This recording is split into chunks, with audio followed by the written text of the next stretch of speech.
Hi, my name is Heidi. I am a co-writer on the History Guy channel and the History Guy's wife.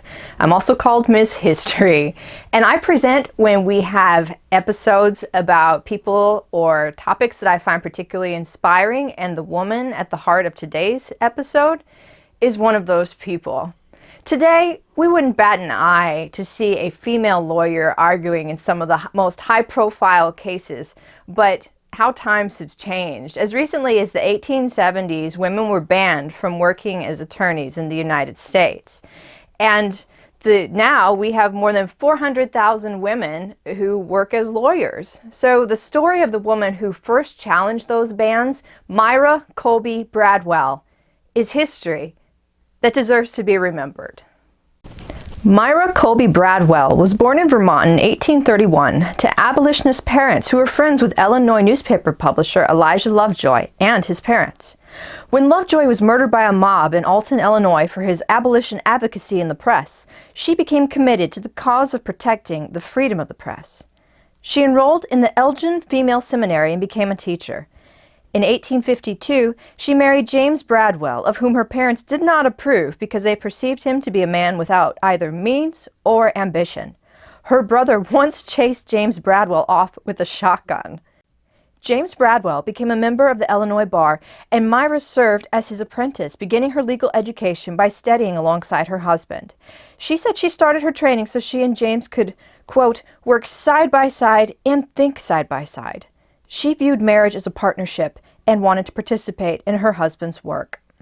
At this point in American history, you didn't have to go to law school to become a lawyer. You could read and study the law in a law office, and then the bar exam was administered individually by a judge or another attorney. Myra Bradwell ran into some roadblocks in her quest to become a lawyer. During the 1800s, the women's rights movement was gathering steam. In 1776, Abigail Adams implored her husband John to remember the ladies and be more generous and favorable to them than your ancestors. If particular care and attention is not paid to the ladies, we are determined to foment a rebellion. While unmarried white women who owned property could vote in New Jersey from 1776 to 1807, they could not vote in other states because the Constitution allowed states to determine who could vote. Prior to the Constitution's passage, women had lost the right to vote in New York, Massachusetts, and New Hampshire. After 1787, women lost the right to vote in every other state except New Jersey. Mary Wollstonecraft published Vindication of the Rights of Women in 1792, arguing that women should be educated but did not argue for equality. By the 1840s, women were starting to, quote, foment the rebellion that Abigail Adams had predicted. In 1848, the Seneca Falls Convention, organized by women's rights movement leaders Lucretia Mott and Elizabeth Cady Stanton, published a manifesto called the Declaration of Sentiments. Written in the style of the Declaration of Independence, it detailed perceived injustices and included a call for the right of women to vote. In response, some states began to rethink their laws. New York passed the Married Women's Property Act. Prior to that, a woman's legal person ceased to exist when she married, and her husband owned property, even if the woman owned property prior to getting married. Their husbands could also enter into contracts for them because, as married women, they were specifically barred from entering into contracts for themselves. In Illinois, in 1861, Myra Bradwell helped draft the Married Women's Property Act, which allowed for married women to not only own property, but to receive income from that property. In 1865, the Illinois Supreme Court interpreted the law to mean that married women did not own the wages from work. They believed that their husbands still owned the right to their wages. However, in 1869, Myra Bradwell lobbied the legislature to change that law and succeeded. The 14th Amendment to the Constitution guaranteed equal protection of the laws to all persons in the United States. Susan B. Anthony and Stanton lobbied to include women, but it was ultimately not included specifically in 1868. Anthony and Stanton eventually split from other women's suffrage activists when they opposed the 15th Amendment because it did not include women. Bradwell maintained a neutral position and refused to take sides in the women's suffrage movement. She was a suffragette committed to changing women's status in society. Bradwell wanted women to have the right to education, work, contract, guardianship, property, inheritance, and protection from domestic violence.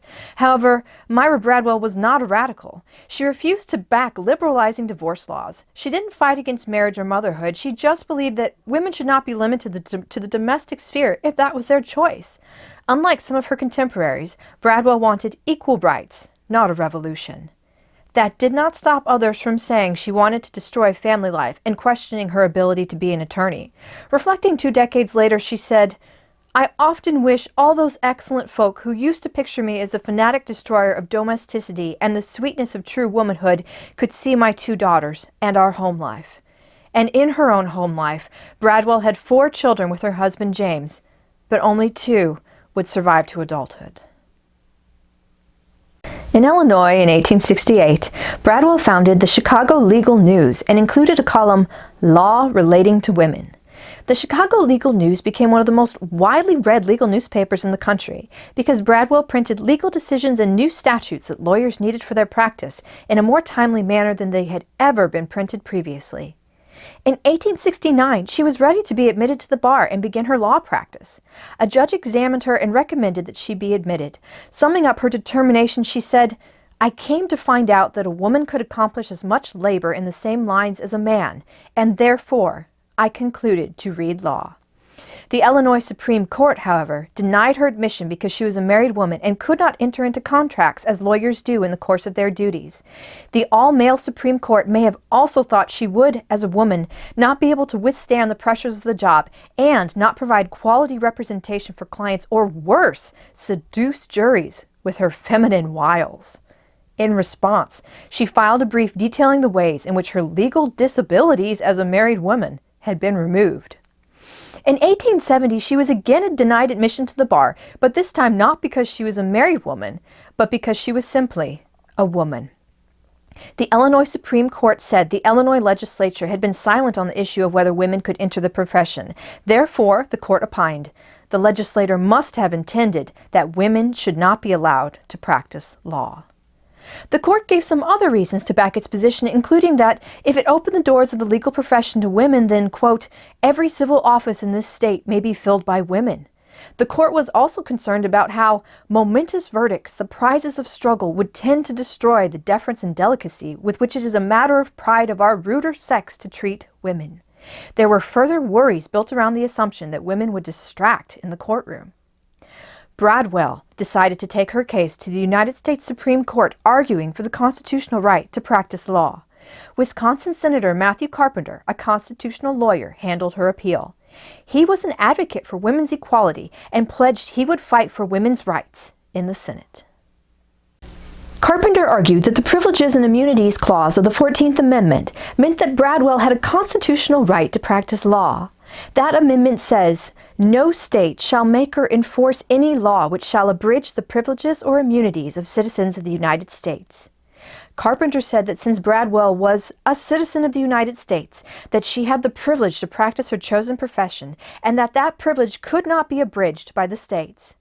Illinois, on the other hand, didn't even send an attorney to handle the oral arguments at the Supreme Court, perceiving that the case did not hold merit. In 1873, the U.S. Supreme Court, in an 8-1 opinion, sided with Illinois. They cited as precedent the slaughterhouse cases that had been decided 2 days before. In that case, the court had limited the Privileges and Immunities Clause to U.S. citizenship, not state citizenship. State citizenship could give you a right to a job, but not federal citizenship. Ironically, the lawyer who had argued for that limitation was none other than Matthew Carpenter. In Bradwell's case, the court said that the practice of law is not a privilege of federal citizenship, but of state. And a concurring opinion said pursuing lawful employment was a sacred right of citizenship, but that it was not a right of women to be employed. They wrote that the harmony is repugnant to the idea of a woman adopting a distinct and independent career from that of her husband. The paramount destiny and mission of women are to fulfill the noble and benign offices of wife and mother. This is the law of the Creator. Among the media, the Rockford Register and the St. Louis Republican seem to have stood alone in condemning the decision. The Rockford paper bemoaned, "So it seems there may be brothers, but not sisters-in-law," Whatever may be thought otherwise, the spirit and movements of the age are for a rational equality, and nothing, not even the Supreme Courts, can stay the progress or prevent the triumph of just and liberal sentiments. In 1872, Illinois passed a law saying, "No person shall be precluded or debarred from any occupation, profession, or employment except military on account of sex." It was drafted by Myra Bradwell and Alta Hewlett, who had also been denied admission to the bar because of her sex in 1871. Hewlett was finally admitted in 1873 with the judge lamenting, "If you were my daughter, I'd disinherit you." Bradwell could have been admitted to the bar in 1872 because Illinois had changed its laws, but she chose not to pursue it because she wanted the courts to say there was a constitutional right for women to work as lawyers. It was a matter of principle now. In 1873, the same year as Bradwell's Supreme Court case, James Bradwell, her husband, became a member of the Illinois General Assembly. 2 years later, Bradwell's friend, Mary Todd Lincoln, was committed to a mental institution after her son, Robert Todd Lincoln, asked a court to determine her unfit to manage her own affairs. Mary Todd managed to get a letter with a plea for help to her friends, Myra and James Bradwell. The Bradwells then publicized what had happened and even brought other members of the press to see Mrs. Lincoln, who seemed perfectly sane to them. Pressure mounted through the stories they printed, and Mary Todd was released into the care of her sister in Springfield, Illinois. She became estranged from her son, but fortunately, before her death, she reconciled with him. In 1876, Mary Todd Lincoln was found competent to manage her own affairs. Years after the ordeal, she remained grateful to the Bradwells. She wrote, "When all others, among them my husband's supposed friends, failed me in the most bitter hours of my life, these loyal hearts, Myra and James Bradwell, came to my assistance and rescued me under great difficulty from confinement in an insane asylum." In 1879, Belva Lockwood was the first woman admitted to the U.S. Supreme Court bar because she lobbied Congress to change the admission requirements.